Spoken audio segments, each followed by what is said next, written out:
the Celtic Craft Studio. I'm Terry, and we, as promised, are going to do a flip through of the Ring Binder Journal. It is complete. I don't know, should I ever say it's complete? I may go through and find something else I want to do, but we're going to take a look. This is the cover. I wasn't crazy, as you remember if you watched the first part of this series. I was not crazy about this. I think I had the tags, the truck, and the picture. But once I added the final touches, I like it. I'm happy with it now. And we talked about final touches in the last part, and I think they're very important. They really kind of complete a project. So let's look inside. Oh, and as mentioned, I did add the grommet. So there is a grommet on here. All right, so let's open it up. There were some pockets, so I stuck some extra goodies. Let me scoot over so you're in the, I think my view constantly changes, so I have to pay attention to that. So here we are. We got some extra things in the pocket that you can use for journaling. Here is our envelope that we discussed with the little book in it. And we had a tutorial on that.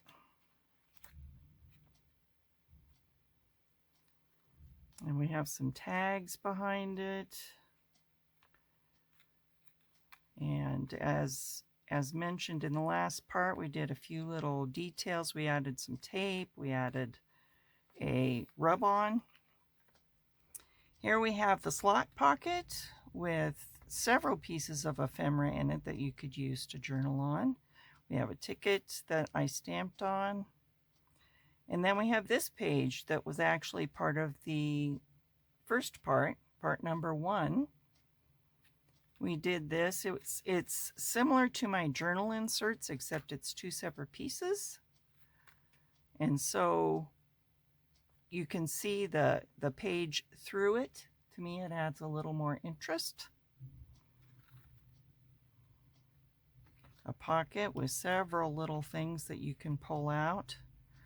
I think this was the page where I had way too many pictures. You really have to kind of look for the balance in things so that, you know, it's not,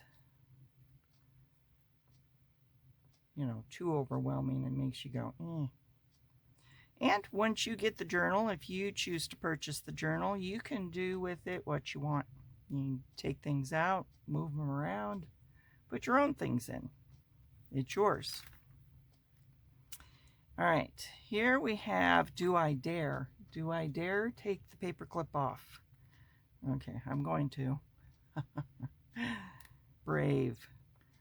Okay, and I may leave it off until the end. Maybe that's the smart thing to do. All right, so here we worked on this also as a piece of ephemera. If you'll remember, it's a business envelope and 2 regular envelopes. And then we have journaling cards in here, kind of like their pockets. We have a pocket with some tags, and then we have some things behind your picture as well. So plenty of things that you can play with or journal on. Okay, and this was something else we did as a tutorial. We made these, here, let me grab this one over here. We made these, they open. I love this one with the butterfly. This may not go in anything. It's just one of those pieces that may just sit here and make me smile. But you can open it. You can have the transparencies as a little window or just leave it open. And you can stick tags and things here. Okay, so we did that with this one. And they have some postal tags inside. You know, I already see something I'd like to add there. But we'll do that afterwards. See, I knew it would happen. All right, so we've got a picture, some tags. I put a tab on this one. I thought it was interesting, and I stapled a little ticket to it. On the other side, we have a pocket, and I made a little tab to attach it.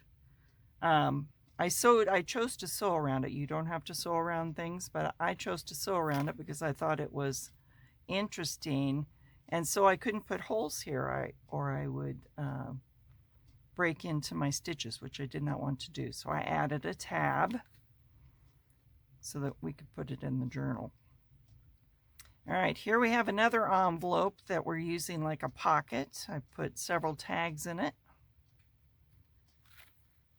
Over here we have our file folder, which we're using as a pocket too. This tab comes in and out of the frame here. Okay.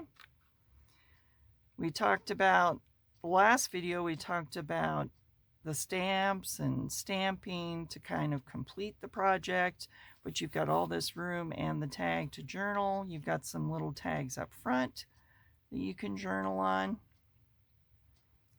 And then here again is the journal insert in 2 pieces. We have the envelope as a pocket, some pictures and tickets. Some of the things that we added to kind of complete it. Sometimes you go through several times and it really doesn't look complete. And so last week we talked about little pieces of ephemera, things that could complete your project. This pocket, remember, was made out of a stencil. We haven't covered that yet. I think we said we were going to, and I did not get to it, but we will eventually talk about these stencils, where to find them and how I decorated them. They're kind of spritzed with some paint. All right. Over here we have another slotted pocket filled with all kinds of goodies.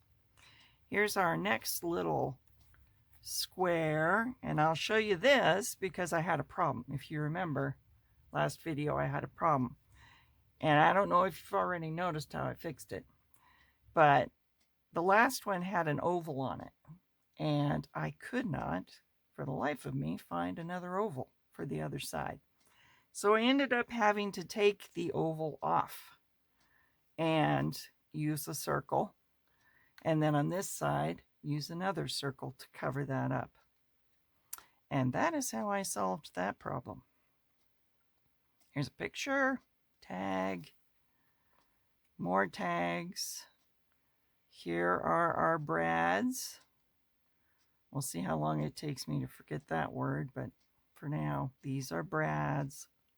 I put another brad up here. If you'll remember, we have a pocket, which I created from one of the Tim Holtz scrap papers that said parcel post. Thought that was perfect. And then we put some ephemera up here, and you can take that off if you want to. Like I say, it's attached with a brad, a number 19, which we managed to cover up on the other side with some of our ephemera. Okay, I made a little pocket here that goes on, and then another pocket that has some inserts as well. And here we have the back pocket, which I put a couple of extra pieces in. All right, so that is our flip through of the ring binder journal. I hope you enjoyed the process. I know that some of you have already gone out to purchase ring journals, ring binder journals, to make your own, and that's great. I can't wait to see what you do. Please post on my Facebook page under the Celtic Craft Studio. You can post your things there so that I can see them. And if you're not following me there or following me on Instagram, I would love that too, so that we can keep track of each other. That would be nice. All right, so I'm going to close her up. Now, I had to watch this because it started to get a little full. In fact, I had to take out one page because it was too big, because there's a magnet here. And if it was too full, I couldn't get it to stay. So I had to squeeze it down in order to get the magnet to do its job. So there you have it. It'll be in my Etsy shop this weekend. so that if you're interested, go check it out, share it with friends. Thank you again for joining me. I'll see you on the next one. Bye.